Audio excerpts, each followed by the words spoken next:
They usually have 2 to 3 products or services that are actually profitable. And then they have a lot of other things that they're That is doing just that noise. generate a lot of churn, but they're not really what's making money in their business. Welcome to Unstoppable Podcast with Harry Sardinas, inspiring conversations with influential millionaires, investors, thought leaders, entrepreneurs who are making a massive difference with their innovative products and services, and sharing the challenges and wisdom of how they sold their first million. Oh, okay. So Hite, tell us, how can we keep more? Because people think that the work you do is only to help people to balance the finance, but people doesn't know that with that it comes a second layer, which is your mental health, your fitness is gonna be 100 times better. For example, I play tennis every Monday. You know what I mean? I can't play tennis every Monday. You see, where everybody's all stressed out in the business, I go on and play tennis and I look after my body, I look after my fitness, I look after my mental health. On Monday, where everybody's stressed out working, you see, I designed this like this. So the work you do doesn't only impact that the people can have financial to be sustainable and the cash flow can create the job. So people work because they want, not because they have to. Also have a huge impact in the mental health. Can you talk a little? What message do you have for the entrepreneurs out there that they are suffering, they are stressing out, they are working Monday to Sunday, they believe in this business, they're making money, and they're making money in the same business, they're not creating the financial, and then it takes a hit also in the health. What can you tell them? Absolutely. So I know if I just think about our businesses, right? So we run 2 businesses, my husband and I. We Wow. just had our quarterly meeting last Friday to talk about those businesses. And a big part of that is how we're going to run our family. So we Hmm. have goals for our family and for our marriage and just for our life in general. And if I don't prioritize that, just like my business, you'll look backwards and say, where did the last 30 years go? Why do What my was the kids whole not point of talk to doing me? it in the Right, same in the first? exactly. You see? Yeah. And so we plan our life out just like we do in our business. We have goals, we put them in a list, we revisit them every quarter. And that Family way takes time and it money does. and money. Yep, I need to fly to see my mom. My mom lives in Spain. Well, you have to fly a lot on Spain time with her. This is not a cheap thing to do, yeah. exactly. But if you plan that out ahead, you know, okay, I need Mhm. to make this much in rent or out of my business as an owner's draw in order to make those things happen. Because it's Right. important to So, spend time with your mom. It's important to have time with. It's not about time with the kids. Time with the kids, it has to be meaningful and it's expensive. Let's face it. Because if you're right. with your Same kids, you're not with the family. working. Right. And if you are working while you're with your kids, I don't know about Oh anybody no, else, but my kids, if I'm answering emails whenever we could be doing something else, they're not happy. So, absolutely. yeah, They but just they being present is huge. And one of the things that I like working with clients on is really digging into what's profitable in their business. They usually have 2 to 3 products or services that are actually profitable.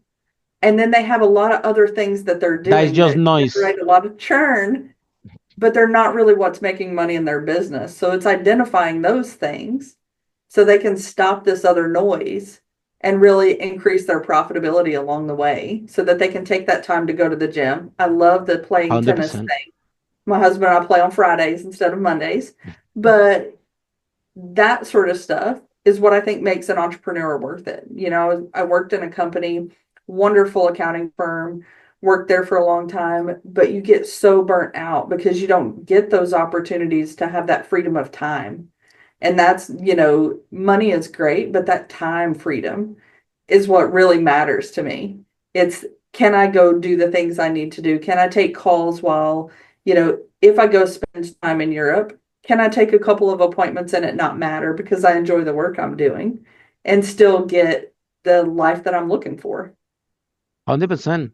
And then a good role model for your kids also, because the kids are they are a mirror of what you do.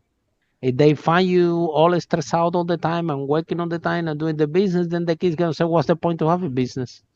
But my mom was always stressed out, never paying attention to me.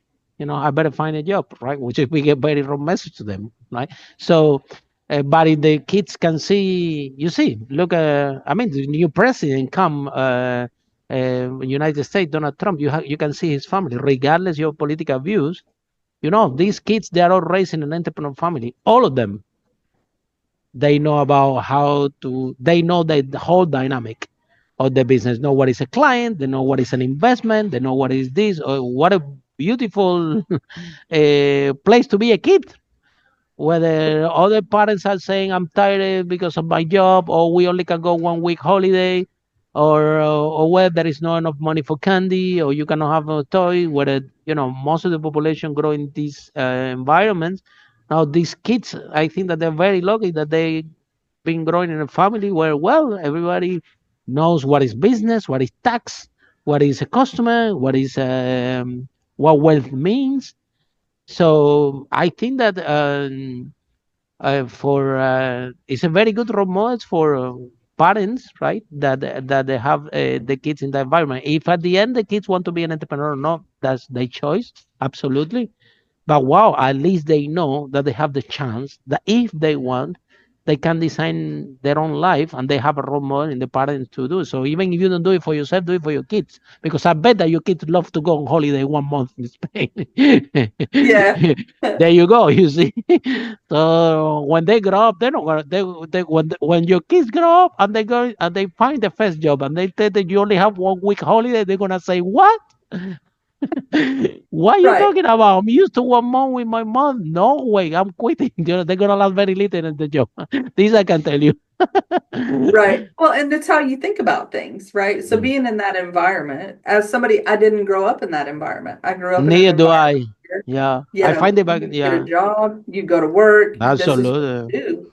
But it's like being around entrepreneurs and having these Mm, conversations, it's like it really makes you think about it differently. Like, am I really mm. trading my time for money in the right way?